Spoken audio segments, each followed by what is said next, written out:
Welcome to my porch. It's a beautiful summer's day. It's a little muggy out here, but it's lovely to be sitting out. It's almost outside, which is nice. I'm here with John Cowen, who is creating something called Vile Comics. And if you've watched any of my stuff, if you looked at any of my Substack stuff, I'm a comic book geek from forever. I love comic books as a rule, period. But I really love indie comics. I think that the big three, the big two have sort of, in terms of creativity, I think a lot of times they kind of run their course. They're rehashing a lot of stuff. They're doing the same things over and over again. They're trying to find new things to stick. But I find that the corporate entities of that has taken a lot of the fun out of comics. And when I look at their stuff, I'm not as engaged as I was in the 70s and 80s. So indie comics, in my opinion, are where it's at. This is John and Vile Comics. Tell us all about what's going on with Vile Comics, because I'm really, really into this. This is great. Okay. Well, it's actually pronounced Vild Comics. Vild. I'm sorry. I should have asked that at the beginning when we were talking before we started.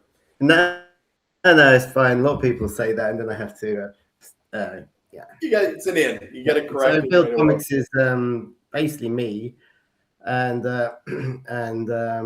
I wanted to get back into making comics, so I just sort of this is back in my 30s, and so I just started experimenting, and sort of Vild Comics kind of evolved out of that. I do graphic design, so it's easy to make the books. So it's just practicing the illustration and the writing, and at the moment I've been working on a series called Domo Police.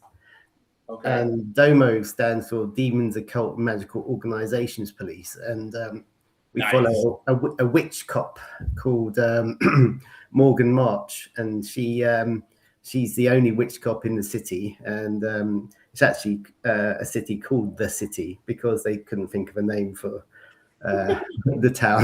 So they're sort of stuck. So there's all these citizens there. And she comes from a demon witch family, which she sort of ran away from. She's got a dad who's a demon king from the underworld. Her mum is a witch, but she's not very reliable. And she's got a brother called Mage, who's a necromancer. And it just sort of it started a while back. I'm 4 issues in. I'm trying to finish issue 4 now because I did a Kickstarter for it, and this is the dummy one that I had printed up. Nice. But it was a lot of pages still to do, and but I'm getting very close now. And it's like climbing a mountain. You can see the top, and it's the last little bit is the hardest bit, I think. So you mentioned that it's just you, so you're doing the writing, the art, the flatting, the inking, all that stuff. Yeah. And I mean, comic books are.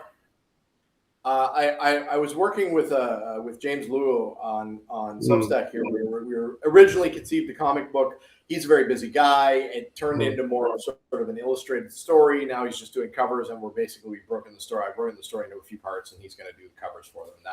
But what I learned from that collaboration is that on the comic book front, unlike writing, the writer actually generally has the easier job. He's got the here's the story, here's the setting, here's my notes, go. And you're doing both. You ever find yourself sort of cursing your own writing brain, like, man, I made this harder than it needs to be? Yeah, I've always been sort of. I grew up reading the Image comics. I was like 13, 14 when it all kicked off with Wildcats, and I was loving it, and I loved the fact that they were writing and drawing their own comics, and so something I grew up with. And then I got into sort of manga, and I like the authorship of manga, where it's the writer and often doing both. So yeah, it's hard work. It's a lot of late nights, and I'm looking forward to getting some sleep properly at some point. I have two boys and have a day job, and so I try to squeeze in work as often as I can. And I stay up every night and I draw. And my wife thinks I've got ADHD because they're just so driven to keeping on making it. So yeah. I often would love to do it full time, but that's something that is impossible for a lot of people. So it's like it's a hobby that I take seriously because I would like to be more serious with it. So it's yeah. Four issues. Now you held up number 4. Yeah. So issues 1 through 3, are they actually out there to buy? Yeah, this is free. Excellent. This was last year's release. Very nice. That's gorgeous, beautiful. And it's a full color. So when I was doing black and white, it was a lot easier. No, yeah, for sure. Now it's like yeah. So and I had some guest artists as well, like who did. Oh wow! Okay, that's great. And that collaboration was wonderful. Those yeah. So and then we're gonna add all of your links at the bottom when I'm done. So if anybody watching this now, we're still early in the interview, but I'm gonna below here. There's gonna be all of John's links are gonna be down here for you can buy it. Is it Amazon or are you doing it through Lulu or what's the? At the moment, the best place to buy it is on Kickstarter because I still got the you can still actually back the even though the Kickstarter campaign's finished, you can still actually join in with the late backers sort of thing. So yeah, I'll give you the Kickstarter link. It's the best one to use. For sure. That's actually something I wanted to ask you because I saw that you were doing Kickstarts and I have actually attempted this and not had any success at all. But it was mainly just to sort of give me an idea of what I'm looking at. With Kickstarts, were you successful right off the bat, or did you have to run a couple to sort of get the feel of how to do it and what needs to be done? Because like I say, mine didn't go anywhere. But yeah, yes. Sorry. Yeah, it did work out from the get go, but it took me a long time to be brave enough to step into it. So I kept in an R-ing and I was doing this comic series which was called Build, and it's a convoluted, a bit messy sci-fi book, but basically I did all the issues, but I just printed them up myself and sold them at comic cons and stuff. Okay, all right. And then I like it. And then feet on the ground grind. Nothing wrong with that. That's great. Yeah, exactly. I was just pitching it, and I was on Facebook at the time, and I sort of managed to get some sort of traction that way. So when I did do the Kickstarter, I had some people to pitch it to, but yeah, it wasn't a lot. It was, I started small rather than asking, and then and each Kickstarter, I get a bit braver with how much I can, but at the moment it's the post which is a killer, I think. Oh, no doubt, no doubt. It's been really ruined with the post, and so but yeah. I've got some people, a lot who supported me for book 4, and I want to get it out to them, and so yeah, I'd probably have to find a way to streamline my process, but it's difficult. That you mentioned the post. I sell signed copies of my books, and I mean. Yeah. Just to figure out what it was going to cost to ship those from within Canada and from Canada to the U.S. Forget Europe in terms of what I have to deal with to figure out that. Are you in Canada? Yeah, I'm in Canada. So where do you live in Canada? I'm in Southern Ontario, a little town called Prescott. Ah, cool. We lived in Toronto for a short. Oh, yeah, not far away, about 3.5 hours away from me. With Canada for the post thing, it's a real hassle because our Canada post is insanely expensive for what they offer and what they do for us. Yeah. And to go to the States now, there's new rules with the whole. There's some changes. It's a challenge to send physical books. Do you do these digitally, or do you have them at all on a digital? Yeah. People can buy it. I mean, I'm not a personal fan of the digital comic book, but I know that's a thing. It's something I prefer a paper copy of everything, but I think digital it was a good, and it was working really well. Digital comics when it was on Comixology, when it was its own thing. But then when Amazon bought Comixology, they kind of ruined it, and it never came back. So yes, I sell PDFs and with the Kickstarter, but yeah, I still prefer the physical books as well. So yeah, I do PDFs, and that's basically the PDF. I mean, even for my own books, I sell PDF copies and I sell Kindles, obviously. I cannot. For me, it's because of my squirrel-like attention span. Is that I pull up something like a PDF or a Kindle copy of a book, and the next thing I know, I've read 2 or 3 chapters, and I'm already over on another tab somewhere looking at some research that something that I was reading triggered me to, and I can't. I just don't concentrate well. It's not comfortable for me. When you're doing the art, though, I know the question I was wondering, because you've got Vild Comics and you've got the Domo Police.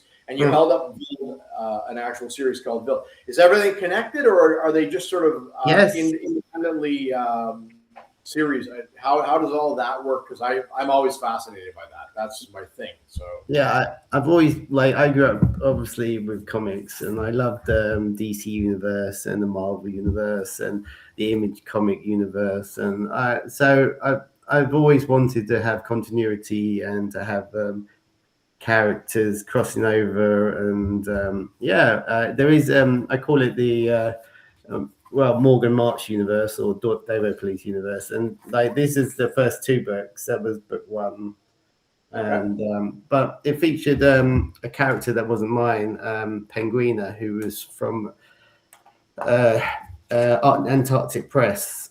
And they were the first publisher to publish my work. And Ben Dunn, he did this thing where he said, people could use his characters as long as you credit him as the creator of the character. So I decided to include Penguina in both books. But then but now I'm loath to do it more, because it's like, it's not my IP, and I would like to, reprint and expand and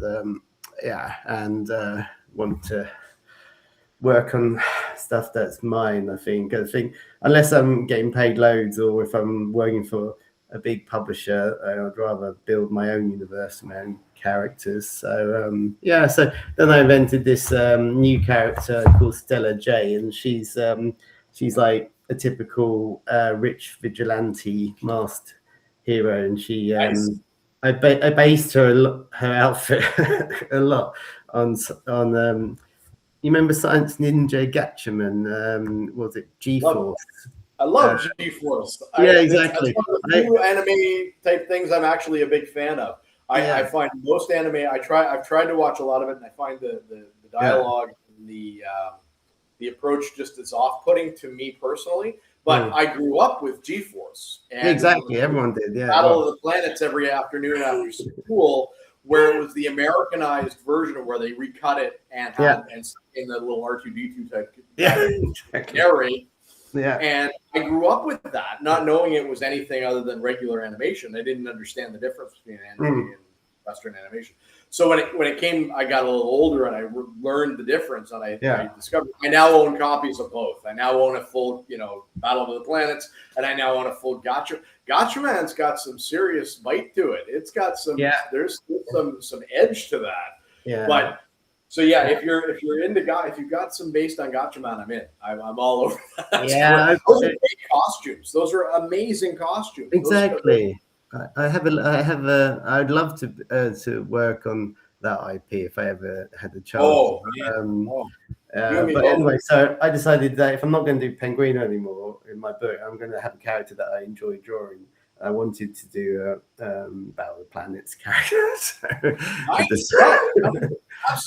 What I'm doing is exactly the same thing. We're playing in a sandbox of things that we love, and there's not that. I mean, if you can't actually do Gatchaman because it's somebody else's IP, at least if you have something that you feel has a spiritual connection, and the spiritual is on a level of that. That to me is fantastic. I mean, I'm working towards Superman because Superman is my childhood. Batman as well. Superman and Batman are treasured to me from my childhood. Definitely. So I'm building towards that for when they hit the public domain. Yeah. But what you're doing is a similar thing, but you're actually going ahead and getting right into it because Gatchaman probably won't be. I wouldn't be imagined public domain until sometime in the 2060s or something. No, but and also Batman as well was huge fan of, and so I wanted to do like a street vigilante who had money and who just wanted to fight crime for some reason and. Puts on a pair of tights and beats up bad guys. That's exactly, and I love Daredevil, so it had to be. I love street level stuff, but I wanted also, but the magic element. Some people compared it. It's like cyberpunk meets magic, nice. Like Buffy and stuff. But I don't know. It's I like monsters and I've been reading. I'm reading Tower Dungeon at the moment. Okay, very good. Really. I like his work, so it's the number 4 is coming out. That's your next thing on the schedule.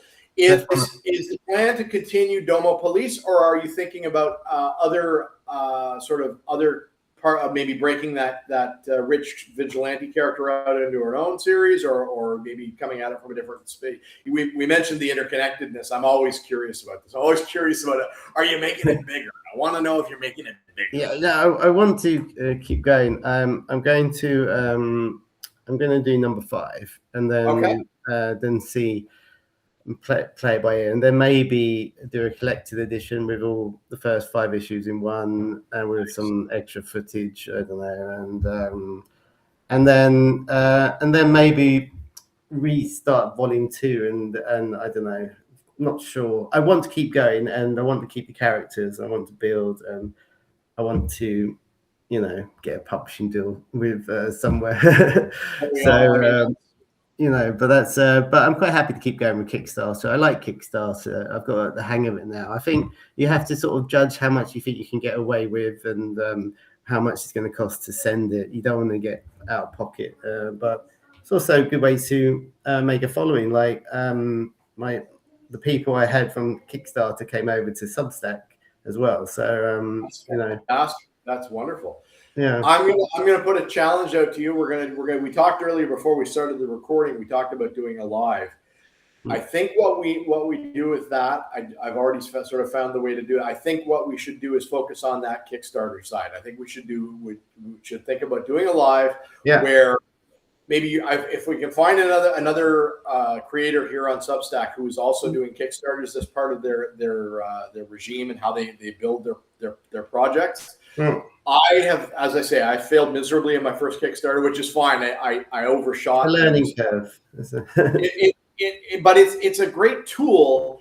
And I actually, you're not the first comic book artist I've seen who's used it, because comic books, unlike what I do, where I can slap it up on Amazon at no cost, and I can say, okay, this is, with comic books, while Amazon does print them, I've looked into it, and they're more convoluted and it's more complicated, and it's much more expensive for customers to buy a full piece from Amazon. So the way you're doing it, where you print them yourselves and yourself, I think there'd be some interest on Substack in terms of getting into that and asking some questions of you and getting some of the nuts and bolts about how you do all that. Because honestly, I don't do any of that, so I can't. I don't have the right questions to ask. I'm aware of my limitations. The graphic designer I think we'll look at doing this another one of these at some point, where we'll do a live and we'll actually do some focus on the Kickstarter and the comic book art and the rest of it. But we'll talk to some other people and we'll see what we can do about this, because I think there's some real value there. Okay. For what you do when you ship out your books, where's your base? Like who's are they sort of global, or are you mostly European? Global. Yeah, we've got all around the world. Go New Zealand, and the majority actually come from America. But I find that that's a very common thing, is that a lot of our focus tends to be on marketing to the States, because that's where the biggest market tends to be for English speaking, whatever. It's like, Japan and America are the big comic powers, and France as well. There's a big comic scene there. But no, all around Europe, and the UK as well. I'm from there. I live in Sweden, so I have some support in Sweden as well, so that's nice. Fantastic. Yeah, so it's nice, but the majority comes from America, and I think that's true, because it's what I was reading when I was, what's influenced me in my life has been pretty much American comics, and I want to get some Japanese readers so I can send my. I love that. I was actually talking to somebody the other day. We were talking about manga and anime, and again, not something that I'm a huge fan of in terms of, I tend to be more of a Western comic book guy. But there is so much there to draw from. We brought up Gatchaman being one of the few things that I really, really love. Yeah. When it comes to building, this is a Domo Police. Now, you have approached this from a sort of a more street level thing. Have you considered with the magic as part of it? Have you considered sort of broadening that to a more sort of fantasy type universe, or are you really? Because I always want to go bigger. It's just me. I just want to go bigger. No, definitely. She in this one. This is actually a prequel, so we see how she ended up getting to the city and running away from home. But she's from there's like an underworld where it's demons, devils, and all this sort of stuff. But it's just people, really, and it's kind of there's also there's an angel corpse that comes back to life through sucking some life out of somebody else. So, and then she has to fight that. So there's you got your heaven and hell type constructs coming in. So, and she I think in the end it's nice to throw in lots of like family issues as well. Like her relationship with her father is pretty rubbish, so her family she sort of trying to just like get rid of, but so she, I think maybe amongst all the the monsters and and she uses with the magic, she has a gun very much like the Judge Dredd gun in the movie Dredd, where preloaded spells and magic bullets, which are a lot, because sometimes it can be a bit slow to do a spell, so you want to preload some of them. And she's and she's working for an agency. I think maybe after the whole ice thing, maybe it's it's maybe agencies are a bit like you start thinking, what have I put myself into now? Rethink that might have a new connotation. Unfortunately, our world is changing in ways that we predicted, and I think occasionally we as creators we're like, oh wow, I really wish that hadn't happened, because I write about that, and that's now I'm concerned. The ideas behind it. Now, when you're describing this and the monster fighting, my brain goes to Mike Magnolia, Hellboy type. Yes. Scenario. Now, that being said, one of the great things about the Magnolia type things is that his has translated into film and some animated stuff. What? If I gave you $1 million, what's John's project? What would you prefer to just have maybe a larger staff and a publishing empire, or would you take it into something a little more mainstream, a little more animated or even live action? Oh wow! What would you do as your I wish moment? What would be that for you? Well, I would definitely publish and get it into the bookshops and the comic shops, because Okay. that's where my heart is with to get into comic shops and maybe, but also, yeah, I actually pitched a film to Brass Knuckle Films. Love it. I'm, That's great. I'm a part of the Brass Knuckle Films group, and it's Robert Rodriguez who did. Great. Yeah, it's his We're film. going to talk. And yeah, I have ideas. Exactly, and we all had an opportunity to pitch an idea, and I did one for Domo Police, and it wasn't very good. I could have done it better, but yeah, maybe I've been thinking about movies and or animation. It's definitely. Yes, I love Mike Mignola's work. I think he's a huge influence as well. The Hellboy, how he's taken it and has built his own universe and Wonderful. To me, Magnolia is probably the best of the most recent creators. Sort of post Image, I would say Magnolia has the most unique vision, and he's also the biggest risk taker. I mean, yeah, making your main character, your main good guy, son of the devil, is pretty bold, and especially in the States. I mean, that's a pretty bold move for, in terms of the audience he's aiming at, to make the good guy a demon. That's and not just a demon who's maybe a pretty demon who looks like any other human. No, this one has horns and hooves, and he's red, and he's got a tail, and there's no question what he is. That's bold for that audience. That's a bold move. Yeah. So, I mean, do you take risks? Do you have like characters that you sort of you put them down and you think, ooh, maybe this might be going too far? Does that ever happen to you? Well, I guess, I made when I ended up making Morgan and Morgan Gay. She's lesbian,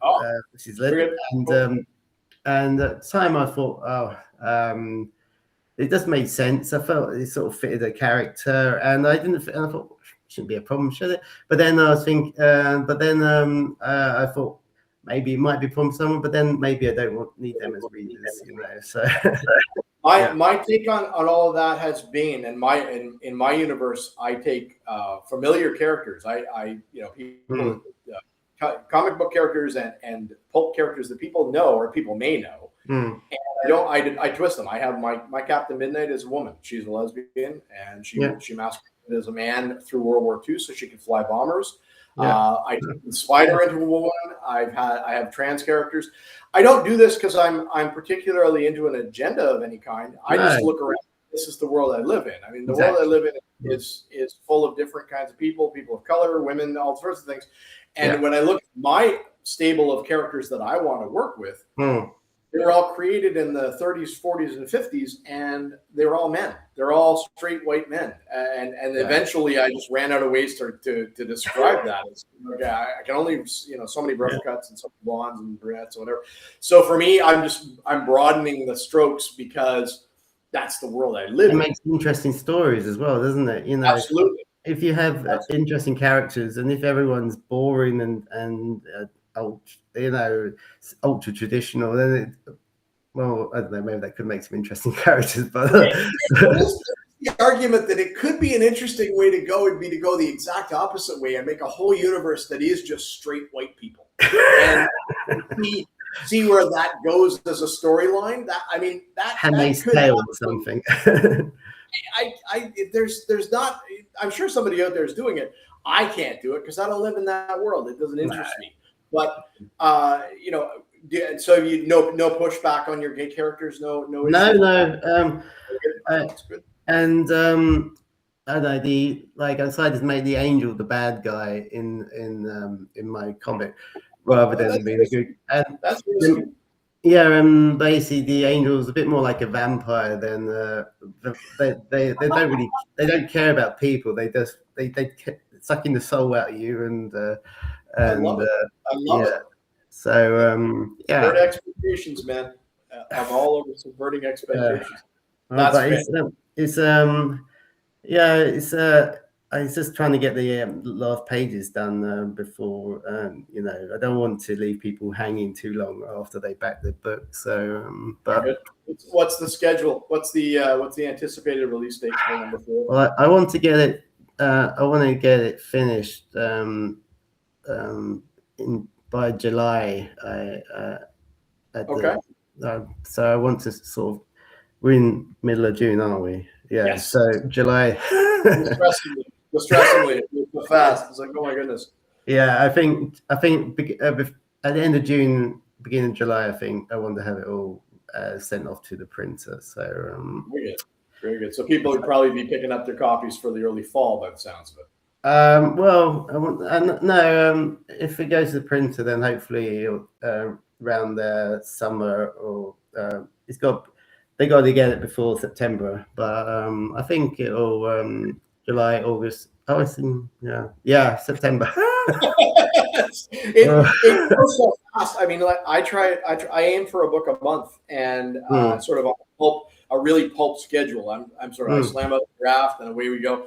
I actually didn't have a draft ready for June, so I collected some of my short stories and put those together as my June book. Six short stories that I'd already published elsewhere, but had never been collected. And that, to me, I mean, it's one of those great entry points because all those stories happen in my universe. So if you have never read my universe, 6 places where you can start, and that's kind of a nice collection.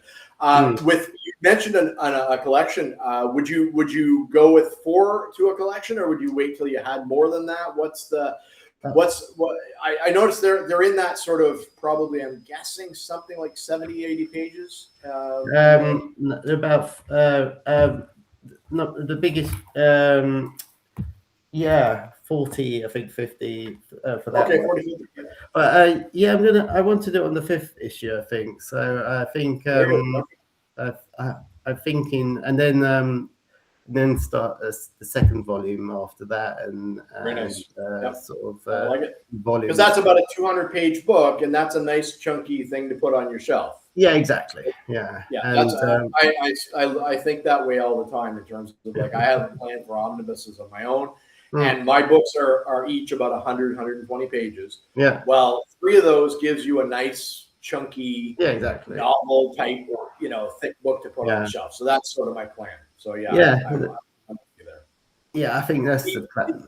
Yeah, keep and then just keep doing it. But if it doesn't, if I think it's stagnating, then maybe think of a new idea. But I've got to want to do the comic because it's so much effort. So at the moment, I'm quite into what the storyline and the characters and making it. So, but if I lose interest, then it won't be fun anymore. So then it has to be fun, or it's not. It's hard. It's too hard to be enthusiastic about it. You need to want to sell it. You need to want people to read it because you're loving doing it. And I mean, that's why we do this, right? This is exactly. On that note, this is a perfect note. We're at the half-hour mark already. So let's call it.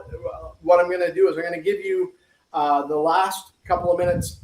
Pitch me the book that you want me to read, that you want me to go out and buy right now, so I can get into your universe. What's the pitch to buy book 1? What's the book 1?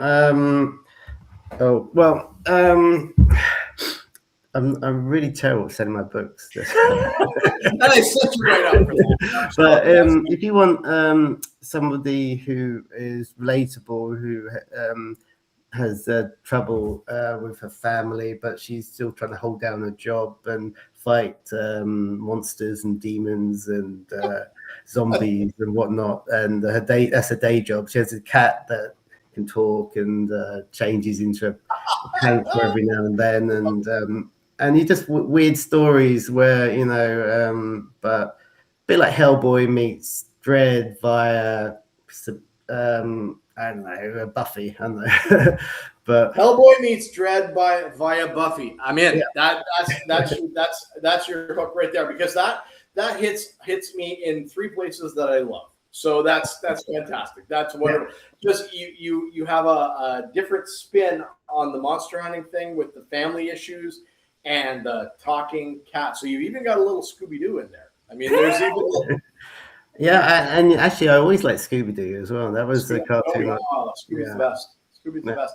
I have in my universe. I only very recently discovered that the very old, very original MLJ, Archie, Betty, Veronica, Jughead, and Reggie are actually in the public domain. They did not properly renew the very early issues. So my plan, I have plans. My plan is for a Scooby-Doo-esque group that's Archie and the gang. Yeah. Only with the hitch, I planned to call it the Hot Dog Gang. That was my plan. Yeah. Hot Dog is still under copyright. Hot Dog didn't come along until the 60s, and he's fully renewed. Oh, I see. Right. He's fully there, so I can't use him. So I have a plan. Jughead had a dog before Hot Dog. Yeah. I mean, like you do. So yeah, exactly. the Corn Dog Gang is coming. The Corn Dog Gang is coming. They're going to be my re-entry into horror. That's my favorite was Captain Caveman, actually. Captain Caveman was wonderful. Yeah, I love that whole Hanna-Barbera Filmation era of cartoons is the best. I absolutely love that stuff. It was definitely they were on fire for a long time. Oh, no doubt, wonderful stuff. I actually just recently purchased the complete Blu-ray of the Wacky Races. Wacky Races, they re-released it. They made on Blu-ray not more than 2-3 months ago. Yeah, they made a new series and it wasn't as good at all. Wacky Races. Old school 1970s cartoons nobody beats them. I don't care. Just the way it is. That stuff was gold. Listen, John, we are at almost 40 minutes. It's been a blast talking to you. I'm very, very curious where Vild Comics is going to go. I'm going to pick up my copy of #1 because Buffy meets Judge Dredd meets Hellboy is just a which I cannot ignore. I got to come and get it. Yeah. Send a little Scooby-Doo and I'm in. Everybody out there, go buy some comics from John because John's a great guy and he's got more comics coming. And if you support him, he'll keep doing them because he's having a good time. And it was a great time having it. We're gonna do a live. We're gonna talk more Kickstarter. Person, and we're gonna do a live. We're gonna do that. So cool. Substack, look out for all that. Like, subscribe, all that fun stuff down below. This will be all of John's links will be down there once this finishes processing. It'll be on my YouTube channel. All that good stuff. Join us again. We're going to do this again. We love doing that. I love doing this. This is my favorite thing to do. Thanks very much, John. We'll talk to you again soon. Yeah. Bye, everyone. Bye.